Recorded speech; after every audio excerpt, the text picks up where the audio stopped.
Hey, boss ladies. I am so excited about this episode. I have some special people on the episode today. These are my familia, my family, and it's not often that I have my family on. And so this is definitely a special occasion. Please help me welcome Samantha and her daughter Sophie to Boss Ladies Connect. How are you guys doing? We're doing pretty good. Thank you so much for having us. We're really excited to have our little chat with you.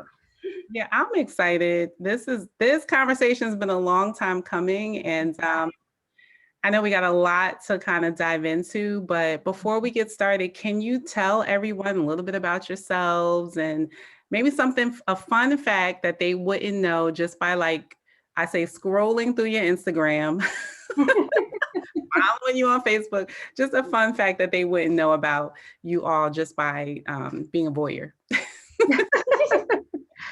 Okay, I will say that I am 43 years old, will be 44 this year in August, and I have graduated from Rowan University here in Jersey. I am seeking my master's in education. God willing, I'll be able to finish Woohoo! sometime next year. It's been a very rough road, but it is what it is. And a fun fact about me is that I love the outdoors. I don't think anybody who knows me really thinks that I love the outdoors as much as I do, but I love riding horses. I love going zip lining, and I love just taking a walk around the neighborhood. Girl, you are adventurous. I forgot about that. Yes, yes. I Sophie and I went zip lining in North Carolina one year, and it was amazing. Our feet didn't hit the ground for a good hour. Yeah, it was the best. Yeah, we were just like zip lining from like station to station to station. It was really fun. Oh my God. My mouth is like open. I'm like, what? I give anything to do it again. It was so much fun. Yeah, I love all that outdoor stuff. Yeah, I got stuck on the zip line twice. Oh my goodness. You guys, man. I just saw her feet dangling. I'm like, what's going on? But she I like so want to keep my feet on the ground. That's me. I'd rather fly through the air. It depends on the day. I've been kayaking. I haven't done that in a while. I'll do that. That'll be on my list for next year. I can't do that this year. Oh, what about you, Sophie? Well, I'm 14. I'm going to boarding school right now, currently at Chatham Hall in Virginia. All girls school, by the way.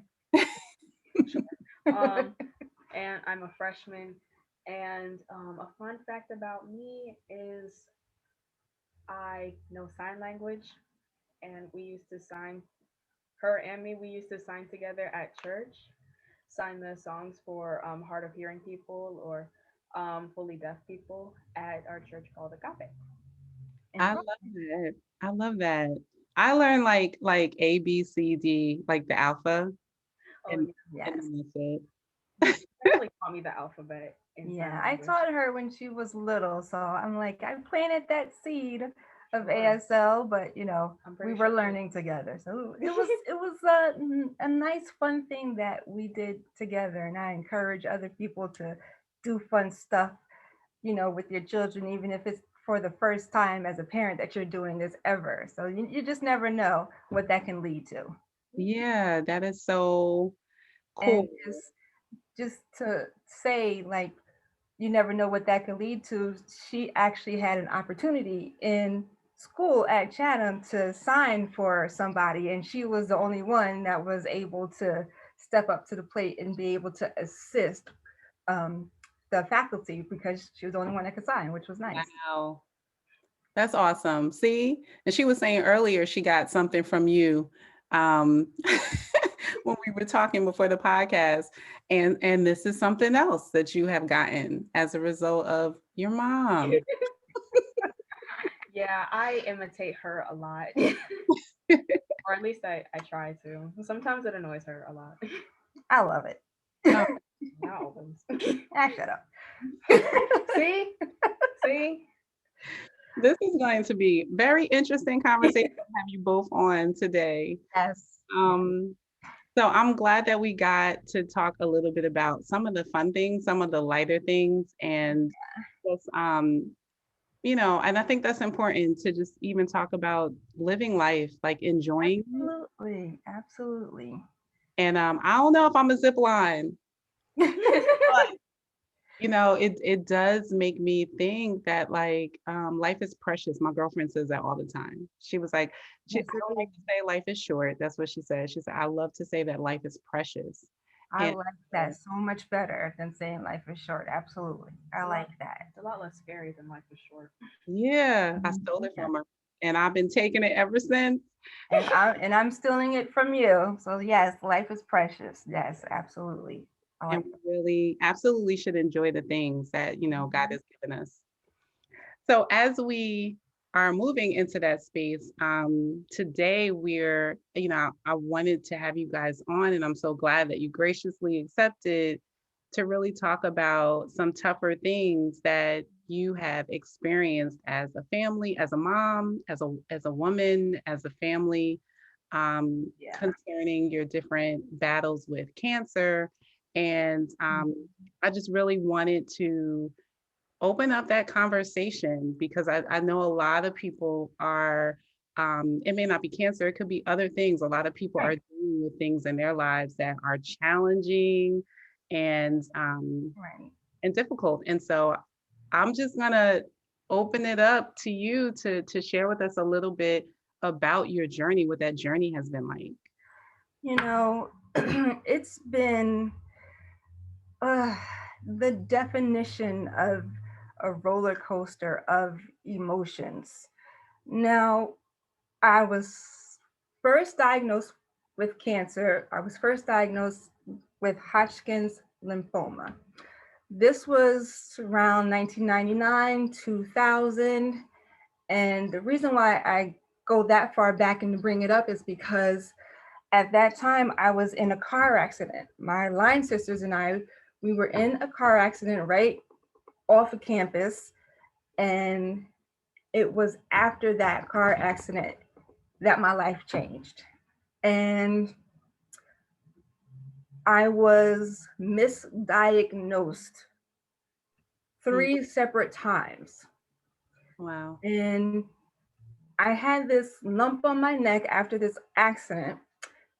And I went to doctor after doctor, but they just kept saying, oh, you'll feel better. It's just from the accident. You have a degenerated disc in your neck. You have whiplash and so on and so forth. And that was completely wrong. So during this time that I'm being misdiagnosed, the cancer is spreading. And if you know anything about cancer, it spreads like wildfire when you have it. It's just, it pretty much just explodes. So I bring up being misdiagnosed because I knew something was wrong with my body. Mm-hmm.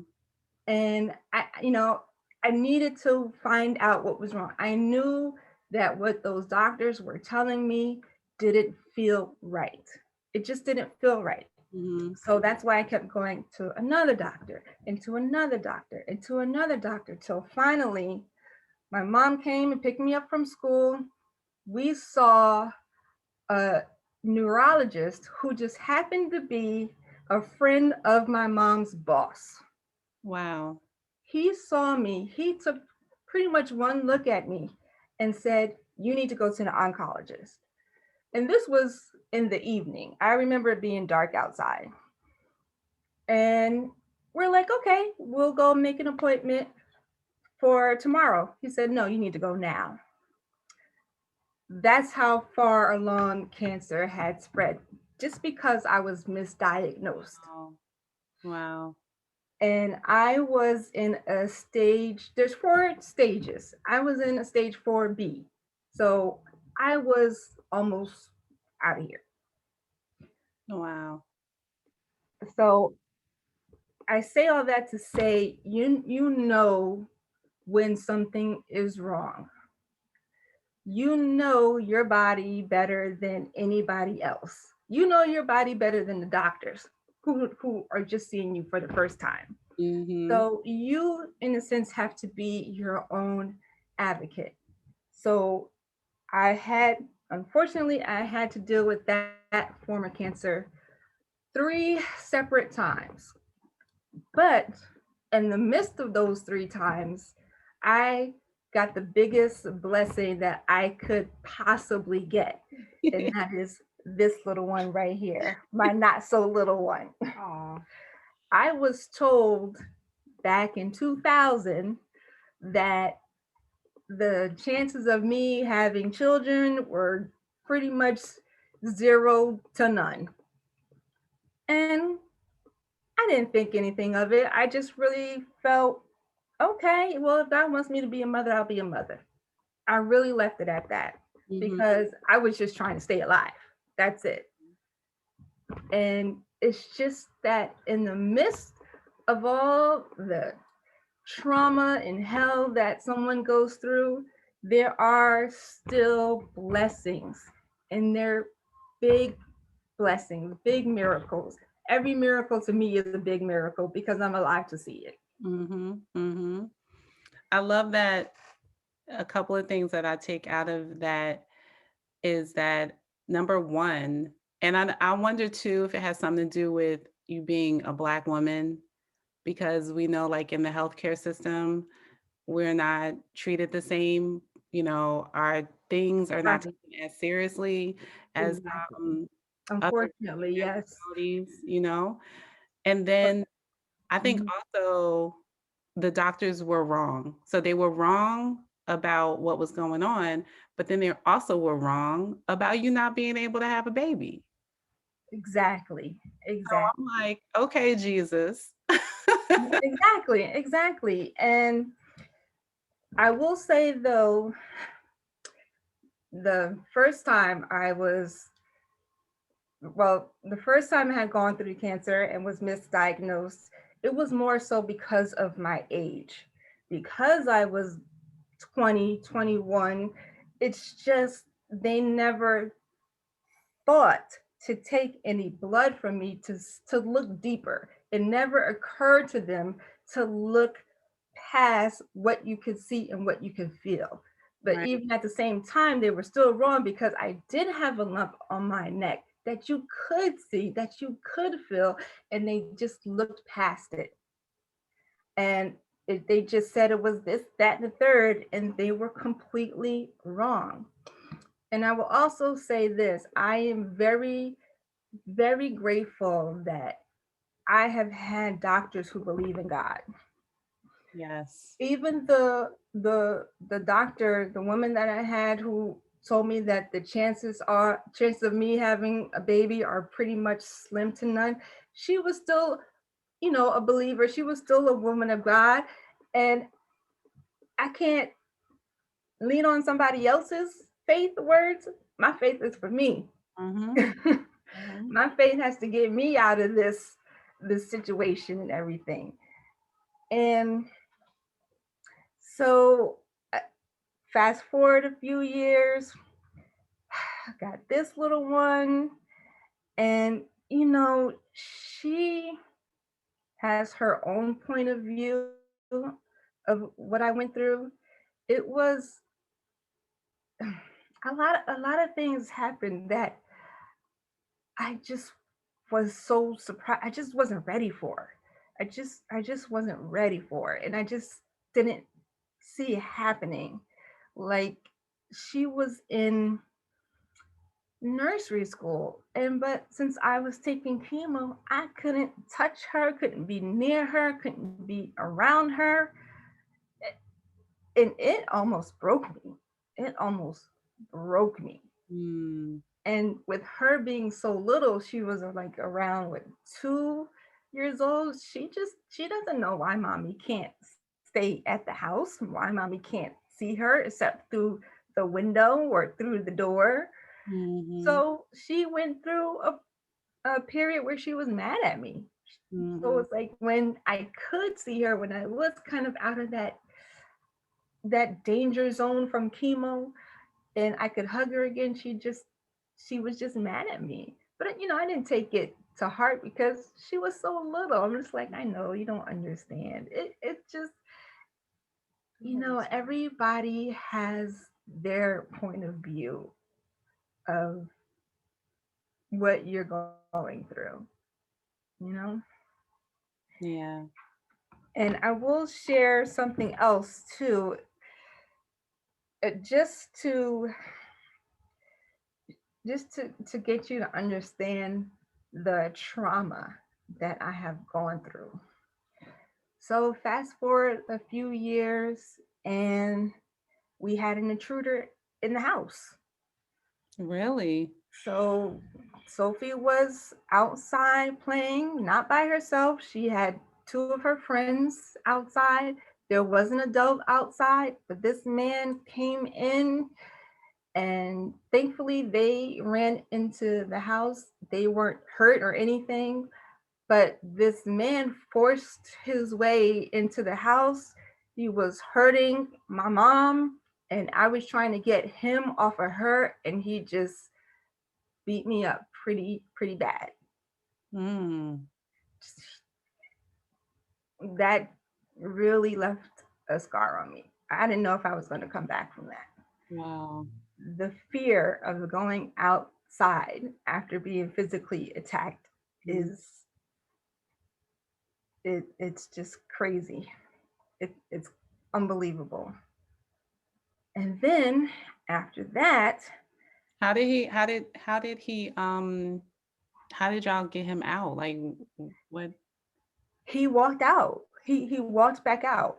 It was, I'm sure he had some kind of mental issues, because like when he was hitting me, it was as if he couldn't even see me. It was like Mm. he just was looking right through me. But he was tall. This guy was over 6 feet tall, and I'm 5'5" on a good day. Wow.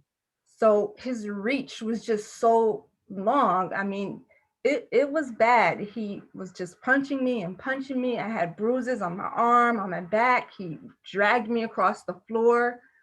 I'm screaming at the top of my lungs. Thank God that Sophie's friend had a cell phone and was able to call 911, because everything happened so fast. Mm-hmm. And he just let me go, and he just walked into the den, and then he walked back out the house. And he didn't even try to run from the police when the police got there. So it was just a nightmare. It was a nightmare.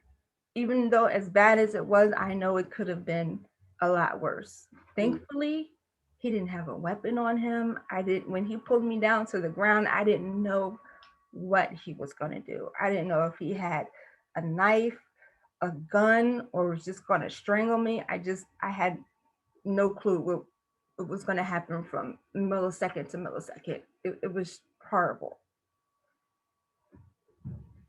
Then after that,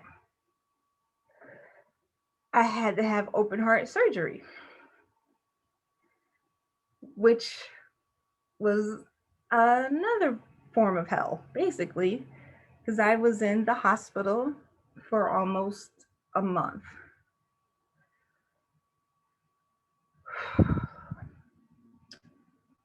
And once again, it just wasn't looking good.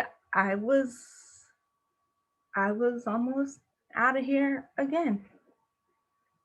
I was in ICU with tubes coming out of my chest and barely keeping my eyes open. Machine is as big as the room. Was that procedure related to um, cancer? No, Chemo it was, well, it didn't help, I'll put it that way. yeah. But it was really from all the chemo that I've had. Because, like I said, I had cancer 3 times prior to that. So it's just, at one point, one of the doctors actually told me that I had as much chemo as they could legally give me because I was that sick. Mm. So it's chemo on top of transfusions and therapy, and it's a lot. I mean, I don't need to go into all the details about that, but it's just one problem just led to another problem, which led to another problem. And then once again, fast forward a few times, and I find out I had breast cancer. I told you that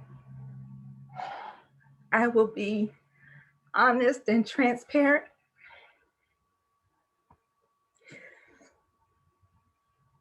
I was feeling like God didn't like me, that God didn't love me, that life is so unfair, so hard. And I'm just trying to go to school, just trying to live, be a good daughter, be a good mother. And I just kept getting knocked down over and over and over. So I just,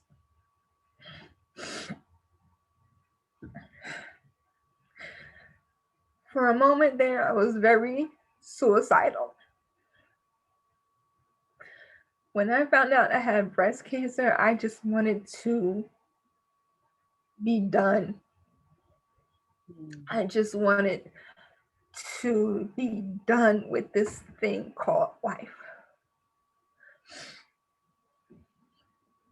What turned it around for you? She did. The blessing, right? The blessing. She did. And I would say, going through everything else, I would just say, you got to keep going. You got to keep going. You got to show your child that you can keep going no matter what. Just keep going. And it was like I just hit a wall where I couldn't go any further. And the breast cancer was something again that I found myself. I was misdiagnosed with that too. Ever since the very first time back in 2000 when I was diagnosed with the Hodgkin's lymphoma, I did breast exams all the time.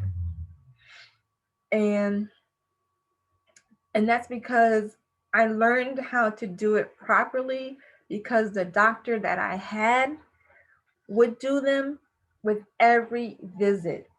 Every single visit with my oncologist, she did a breast exam. So just from knowing how it felt when she would do it, that's how I knew how to do it properly.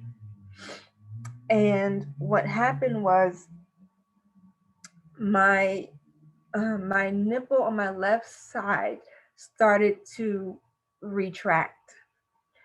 And when I brought it up to my doctor, to my PCP, she just told me that, sometimes that happens with women who have been nursing, you're getting older and wow. And I'm thinking my child is 13. I mean, well, at the time, 13. And I'm like, what does me breastfeeding have anything to do with her? Like it's so much later. I can see if she was 1 or 2 or even 5, but not 13 years later. Mm-hmm. So I just kept going back saying, no, something is wrong. And the reason why my nipple started to retract was because the cancer had reached the skin. So when I say my faith has been tested, I really had to exercise the faith. You can't just say you have faith. It just doesn't work like that. Right. And we all know that faith without works is dead. So I kept going. I kept saying, something is wrong. Something is wrong. I know something is wrong. And finally, went to the breast center and got the mammograms done, got the ultrasounds done, got MRIs done. And even though the cancer was reaching my skin, the actual tumor itself was very small. I couldn't really feel any tumors. It just got to the point where it was in my skin.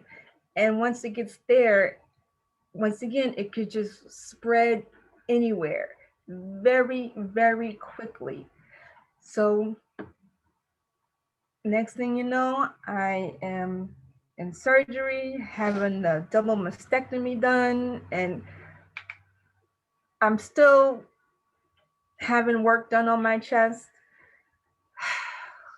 And I went through a period where I knew that it was breast cancer, and it was just I couldn't even tell anybody. Mm. I couldn't tell anybody. I couldn't say it out loud. And I know that, your listeners, they have their own stories where you can't tell anybody. You just can't find the words, the emotions, anything to just say what has happened.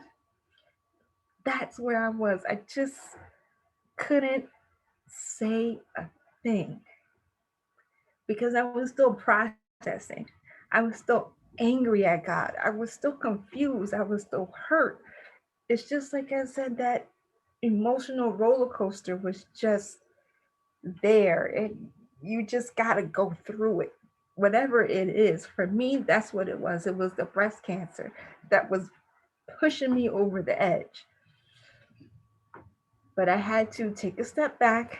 I said, I cannot leave my baby. I cannot do this to her. I cannot do this to her. She needs me. I need her.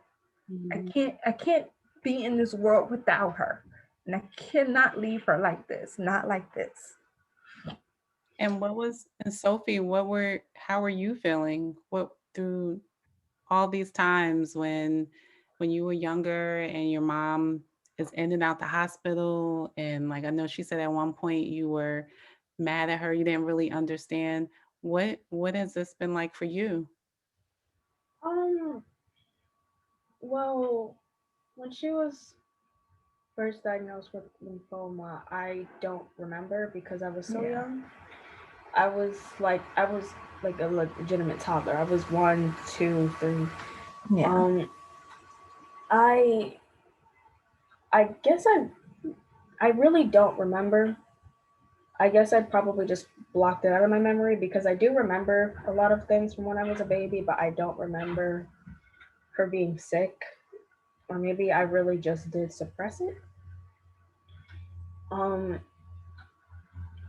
when the when that man came in the house, it was everything was just happening so much. Everything was happening so fast.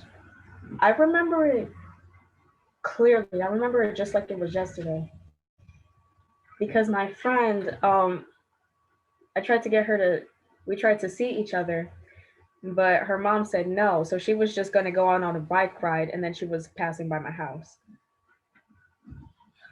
like accidentally on purpose. Yeah. I know So, how y'all do. so we were, Kids.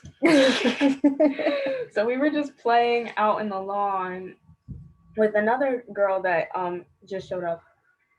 Like the three of us, we were just playing, having a good time, and then we just see this man that like we just think is just walking his dog because there were dogs around. Yeah.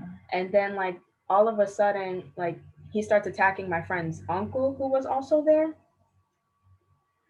And then like,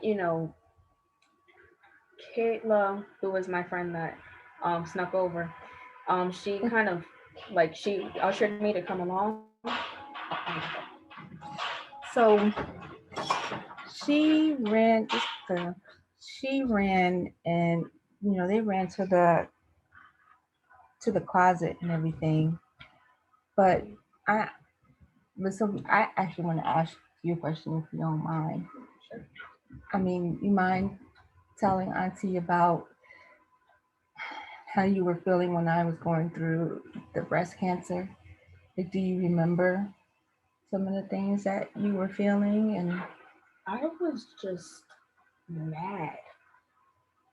I was just really mad. I was mad at everybody. I was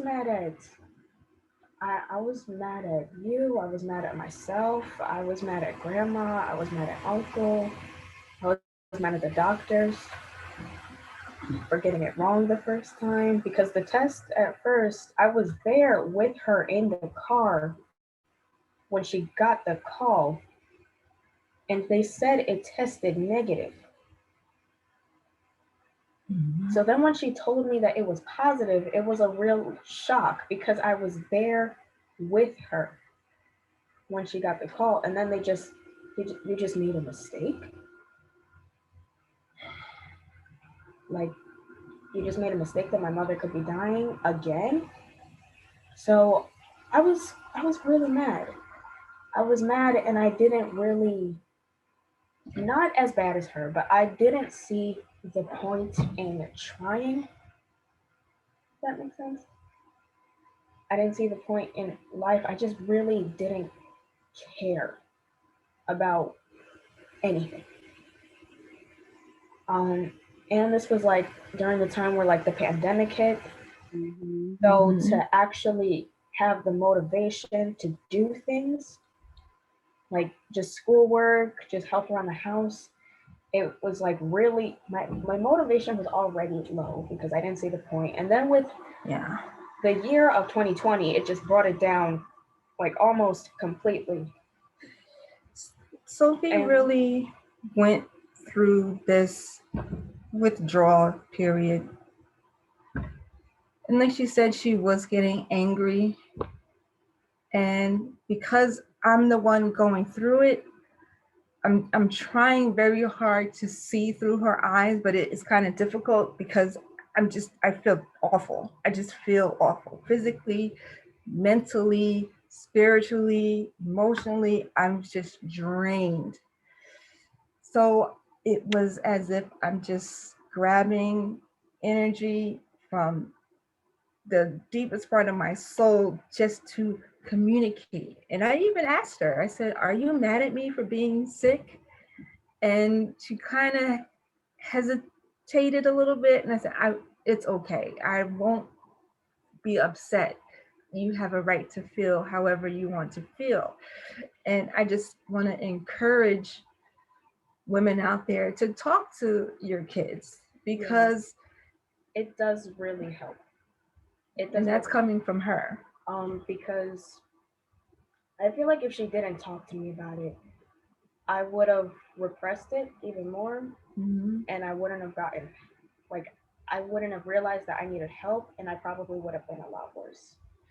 Um it's just I didn't feel the need to tell her because like Well, as she already said because I was younger and even when I was younger I was mad at her. So I felt like I was just acting like a toddler again. And I just tried to remind myself I wasn't a little kid anymore. and see, I didn't even realize she was looking at it that way. Yeah. Or even probably not wanting to add to like Right. everything else, not wanting to make that something else that Mhm. your mom would have to be thinking about. Did Yeah, you guys have you guys had any therapy around all of these traumatic events that have taken place? I don't think so. Honestly, I didn't really have the time or the chance to because I was taking chemo. I Mhm. was taking chemo so much, and then after that, I was taking radiation, and I was taking radiation right at the height of the pandemic, right when everything was shutting down. So then it was like, you know, I just needed us to be each other's. Yeah. Yeah. And I will always encourage her to talk to anybody. I Hmm. would tell her all the time, it does not have to be me. I just want you to talk to whoever you feel comfortable talking with. Yeah, I just, I tried to get her to talk to me a little bit more, like about just her issues because I really did want to help. I still do. And I tell her that talking helps Hmm. because that way I'm not guessing how she feels. It's not, oh, I think she's upset. No, I know for a fact she's upset because she told me. She even told me that, like, I noticed that not only was she upset, but she was avoiding me. It Mm. was like I would be in the kitchen and I would go into the dining room or the living room, and then she'll come in the kitchen. Or it's like she will always come into a room after I left the room. And then eventually, when I brought it up to her, because I want to be open and honest about everything we could be open and honest with. So I said, why are you avoiding me? Like she would just stay up in her room. And I knew it wasn't because she's just being a teenager. I knew something was different. And Hmm. she told me that she was avoiding me because she was having a hard time looking at me because every time she looked at me, she thought about me dying. Mm. So one thing that I notice about you guys' relationship is that you guys have a really, really close relationship. And Yeah. I love the communication because You know, like, he didn't grow up like that. no child, like, Not at all. and even like I'm even thinking about like my relationship. And so I kind of you do what you see, you know what I mean? So I kind of I'm sure they had a lot of feelings that we didn't talk about because I'm like, Mhm. you'll be okay. So I'm wondering like if, back to the phrase that life is precious, if Yeah. that really changed like how you showed up as a mom, how you showed up in your relationship with each other. Mhm. And it's not even so much about just being her friend. I want to be my daughter's friend. No, it's not. That's not the case. It's like you said, it's the relationship, it's the communication. I want her to know without a doubt that she can come to me and know that she's not going to be judged, that I'm going to listen to her. I'm not going to do one of these, point the finger and say, you do as I say, not as I do. I refuse to have her grow up like that. And and it works. It works. I definitely do feel like I can talk to her about anything. Some things I just prefer to keep to myself because Hmm. I'm not she knows this. I'm not a very touchy feely person for the most part. But she is with me. But I am with her. Um so I just sometimes when I I had a program to do and I was like over the pandemic and I was really doing bad. Like it was not even funny. Like because Horrible. again, it just goes back to I had little to no motivation and then she just let me have it. Mama hat came back on. Like Yes, she absolutely. really let me have it. I thought it was so bad. I thought that she hated me at one point, but I'm not. I told her, you need to get it together. I can't be sitting here, you know, and let me just say, um, don't think that when someone's taking chemo or going through whatever, the rest of the world does not stop. Mm. It's not sitting around going, oh, poor you, what happened to you? No, I still had stuff to do. Yeah. I'm a patient, but I'm also someone's mother and I'm also someone's daughter. I still have bills to pay. I still have things to get done, places to go. You know, I still have life to Right. And do and to handle. And and I would be, I'm sorry, I don't mean to cut you off, but I would be at chemo setting up interviews for her for school. I mean, I'm sitting there hooking me up with to everything, and I'm sitting here like, oh, she can come at 11:30 on such Mhm. and such date, in January, such whatever, and I'm still doing the mom stuff. I'm still trying to help my mother get out the driveway. that's She can't get mainly a out the her driveway. that's mainly a her problem. But I mean, but I'm just, saying like I wasn't sitting home just twiddling my thumbs like la di da di da. She still had work to do. And I still had to be on top of it because of what she was going through. Like, she was just like you said, not motivated. And I'm still like, listen, you gotta get it together. I'm not sitting here going through this for nothing. I'm Yeah. working hard at this. You need to work hard at what you're doing. I And think it was such an well, so what I see, because even talking to Sophie at 14 and even like her comprehension and the way that she's breaking stuff down, what I see is that even her going through this experience with you and y'all going through it together, it has really poured something into her. Like the Right. endurance and the faith and the all the things that you've had to pull out of yourself to be able to be there for her. It's like I can't wait. Okay, can I just say, I said it here. I can't wait to see the young woman that she becomes because all Mm-hmm. of that, like everybody doesn't get that. Everybody Right. doesn't get that example. Everybody doesn't get Right. pushed in that Exactly. way. Everybody is not able to communicate in that way. And like I keep coming back to the blessings. So like when you started out saying that she was your blessing, um, it just I see God's handiwork in the midst of all the things that looks like he wasn't there. You know what I mean? Exactly. Exactly. Exactly. And I well, there is something that I would like to share um, with your listeners as for those who know someone that's going through cancer, specifically, not necessarily breast cancer, but so many times I've had people reach out to me, like family members and friends, when they reach out to me to see how I'm doing.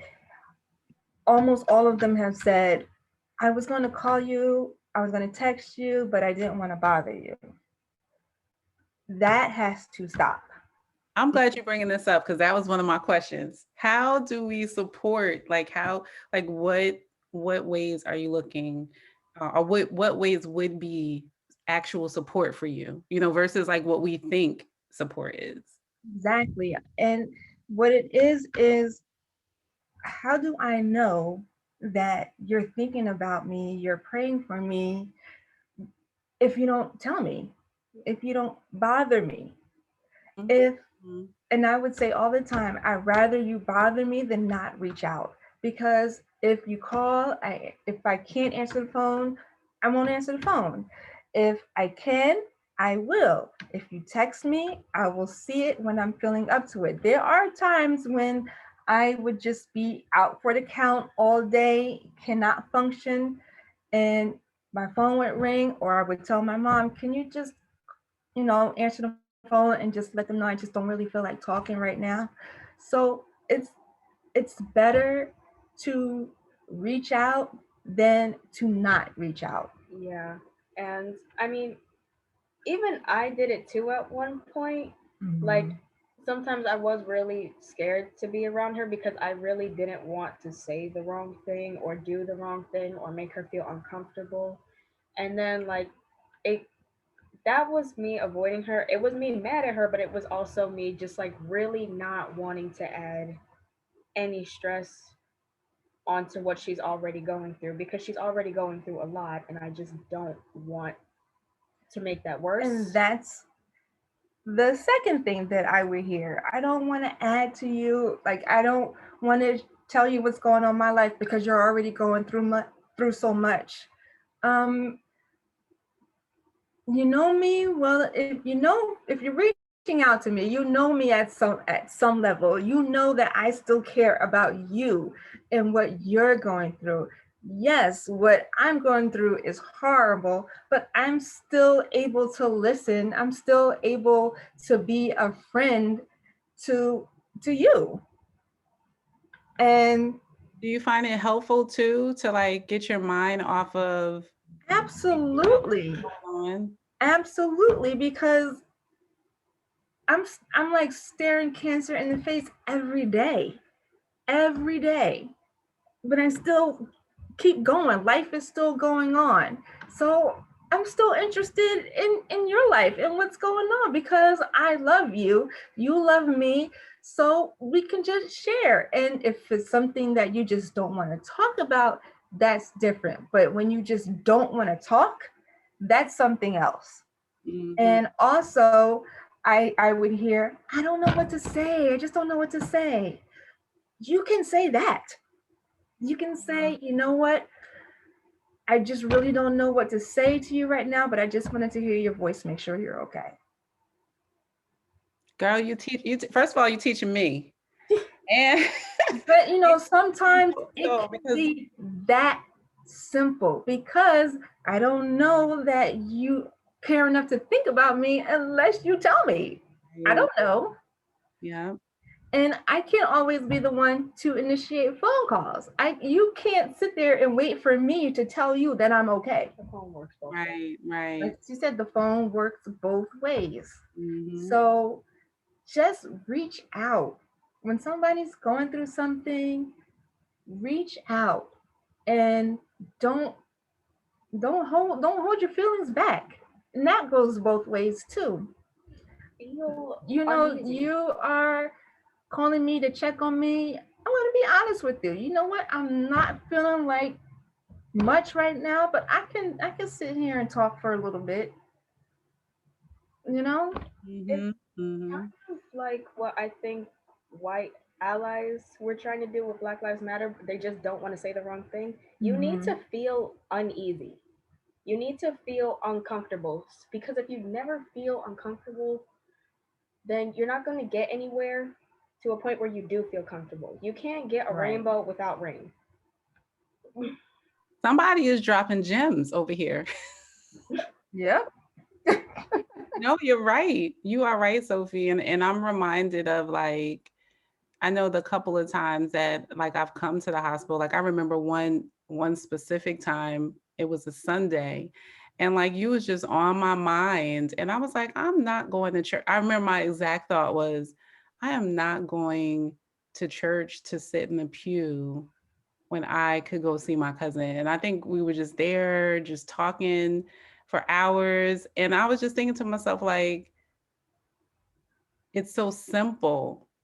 So Exactly. simple. We just have to prioritize it. We have to make I time for it. remember playing Monopoly with you Hmm. in the hospital, and I can't tell you how happy that made me. None of y'all took the board. So happy.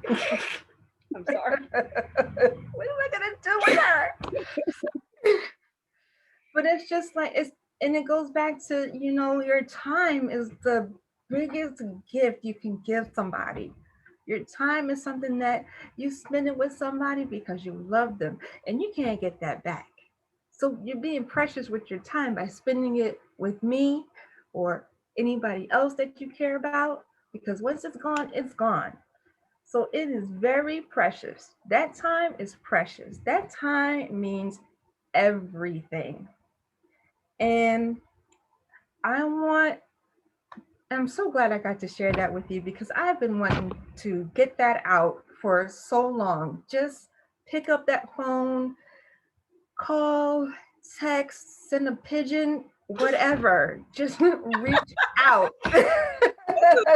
You Not could the reach me pigeon by country. railway. You could reach me by telescope or something. What is, I can't Get think a of it. can with a Pony string. Express, Yeah. smoke signal, just just reach out. You know, it's like I said, if the person doesn't feel like talking, they could tell you that. The occasional can on a string works as well. And I want to, this is might be a little bit tougher for me, but I want to share some things about talking with breast cancer patients. Now, one of the things that I had to deal with over and over and over again was after I got my mastectomy, I got the double mastectomy, which means both breasts were removed. Everybody kept saying, "Oh, you're gonna get your perky boobs now. You're gonna have perky boobs like forever." I didn't want to hear that.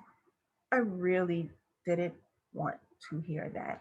And I couldn't say it because I was so mad that if I said it at the time that I was feeling like that, it would have come out very badly. It Right. would have come out very badly. It's insensitive because this was an amputation. I no longer have this body part. And you're like, oh, you're going to have it replaced with perky boobs and blah, blah, blah, blah, blah. No, I'm still processing everything that I'm going through.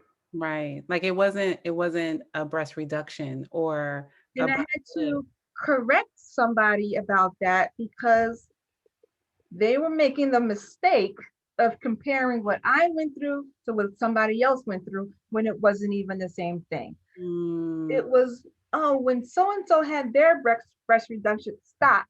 No, I did not have a breast reduction. mhm. Okay, but when so and so had that, stop. I had an amputation.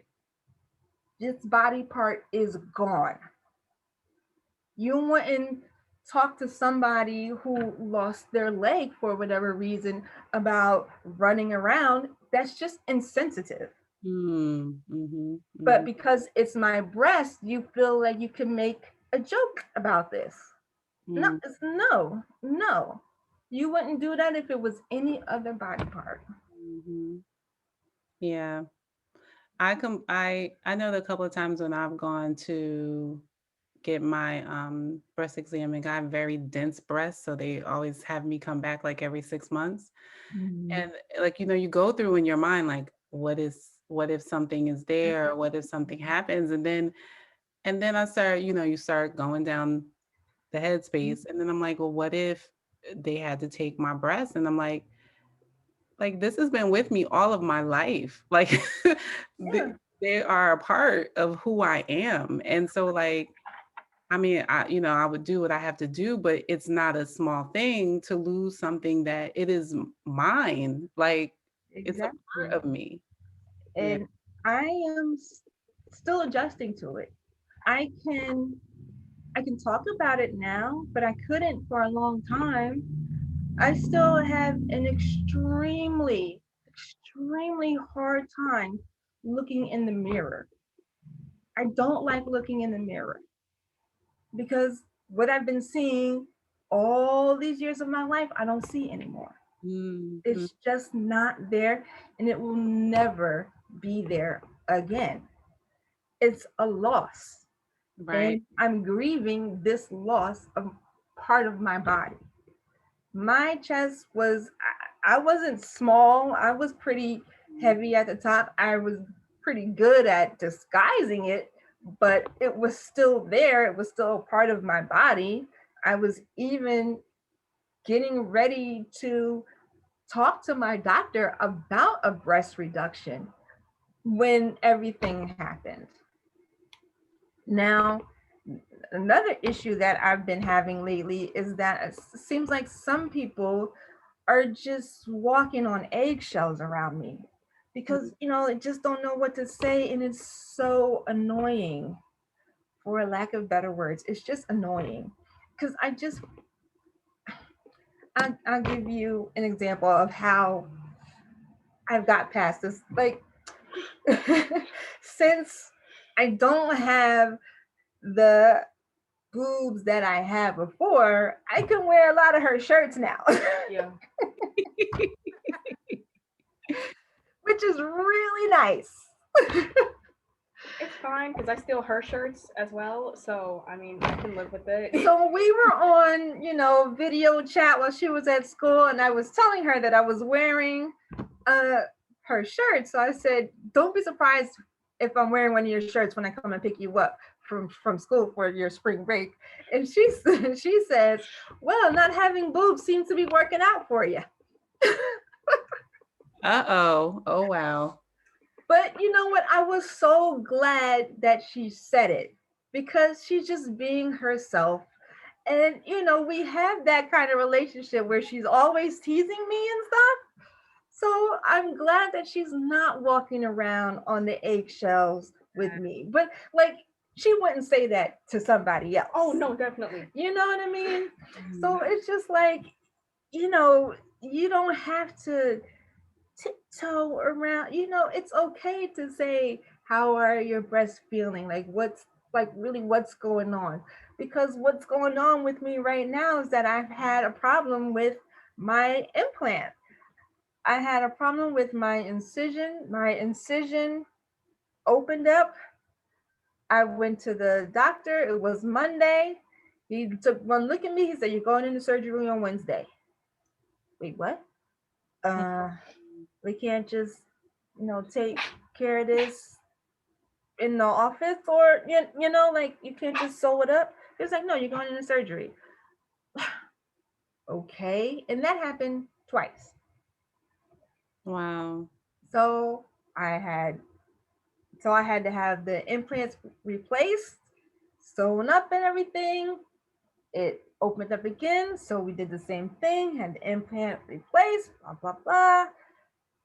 That didn't work either. So now I had another surgery where they use the muscle from your back and they put it in the front. So that's what's going on now. I'll have another surgery at the end of uh, April, beginning of May, and then I'll have another surgery. So it's like, what can I say? I'm just one tough cookie. You are. So, I don't need someone to tiptoe around Right, it's like, everything. I can take it. I can take it. Exactly. I just told somebody the other day, I said, "Look, I'm not some delicate flower where you have to tiptoe around it. If you got something to say it. If you want to ask me something, ask me. It's okay. I don't have to answer every question that's asked. If I don't want to answer it, I won't answer." It's Mhm. just One of my friends actually said something to me because besides like around family, I usually am an overall anxious person when it comes to strangers or friends that I don't know that yeah. well. And then she's a junior at my school. And then I was just like, seriously, if like I ever like go too far or anything, just please let me know. I'll be fine. And then she told me I set my own boundaries. Mm-hmm. If I tell you that you've gone too far, I will say it myself. Mm-hmm. Exactly. Like just relax, Mhm. Yeah. relax. You It's set your okay. boundaries, I will set mine. I think this is so important because people don't know what to do. And Exactly. like, And you understand that. You yeah. do. I understand that. Yeah. And I also want to say something to the caregivers out there. Don't think that everything you do goes unnoticed. Mm, mhm. We see everything. We can see your exhaustion through our own exhaustion. Right. And we are so appreciative. Sometimes we just don't have the energy to to to verbalize it. Mhm. But you are greatly, greatly appreciated. I couldn't do anything without my mother. Mhm. And with the last couple of surgeries with Corona and everything, she can only go but so far in the hospital. Mhm. And I know that it was very hard for her not to come to my hospital room. And it was weird for me not having my mother walk to the room with me or be waiting in my room for me. Mm-hmm. And I know that as hard as it is for me, it's hard to, because she's seeing her daughter fight for her life over and over and over again. Now, if it was Sophie too, like, I can't even imagine Right. seeing your child go through this. And it's just that, that caregiver role is not easy because I can't drive myself everywhere. I can't even get up and get myself something to eat sometimes, especially at that time after chemo. Sometimes you just wiped out, you're just done, and then you slowly get back, and the next thing you know, you're in chemo again. Like, at one point I was taking chemo every week, but she was always taking me to my doctor's appointments, to my chemo appointments, to my radiation appointments. And I just have, that's just been my life these past couple years, appointment after appointment after appointment. But I couldn't have put one foot in front of the other without that caregiver. So Mm. I want to personally thank those who are caregivers to their loved ones, or if it's just your profession, that your hard work, your empathy does not go unnoticed. You do so much more than you think. And the patient sees everything. Mm-hmm. I love that. I love that. I know a lot of caregivers, and it takes a certain, man, it's a gift. It is. It is not easy. It is a gift. And Well, sometimes it could be one of those thankless positions. yeah, so true. I want to, before we wrap up, I want to ask you, um, to share like what advice or what words of encouragement would you give someone who is in your position, um, to help them, I guess, to encourage them or to help them along this journey. Keep going. Just keep going. That is literally what I would tell myself. And I'm still telling myself that to this day. This has been over 20 years that I've been telling myself to just keep going, keep going. And as bad as it has been, as bad as it could have been, you're still here, which means God is not done with you, Mm. which means God still has some blessings for you.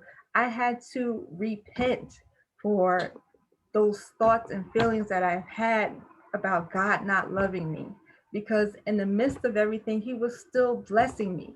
But I was too hurt physically, emotionally. I was just too hurt to see the blessings past my pain. But there are blessings there. You just got to keep going, and they're going to keep coming. And I also want to say that while you're going through whatever it is you're going through, you still have a responsibility as a person of God to pray for other people. I went through a period where I was just feeling useless. I just felt like a burden. And that is just the enemy playing mind tricks with you. Because when you are physically feeling bad, it is so easy for the enemy to come through the smallest crack in that door and mess with your mind.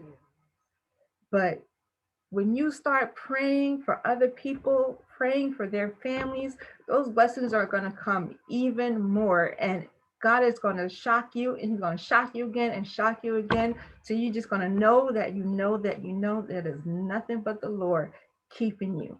And you can keep going. With that Holy Trinity, you can keep going, and you will be blessed for it. I love that.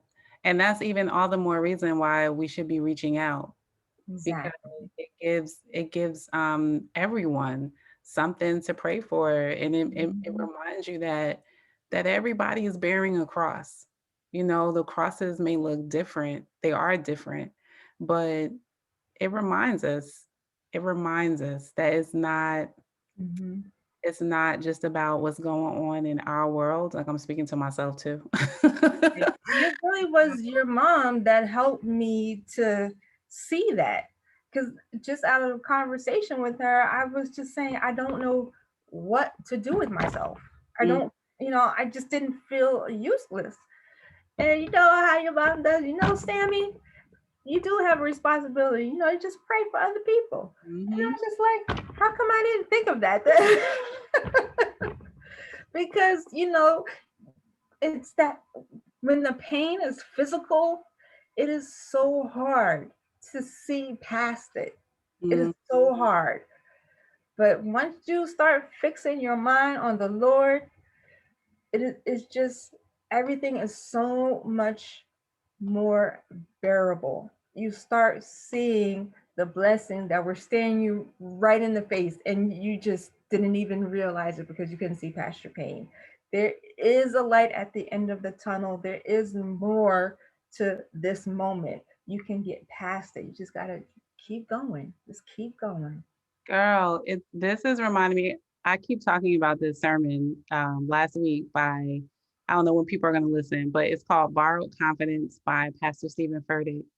And the two scriptures he kept referencing was, oh gosh, Psalms 27.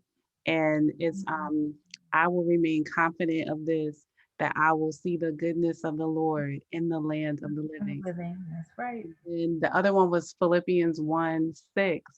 And it was um oh, Philippians 1:6. But I am confident in this, that he who began a good work in me will be faithful until completed. That's right. And he was talking about like how our confidence has to be in God. When we redirect ourselves to him and to what he has said, it just changes the game. And I was like, Lord, let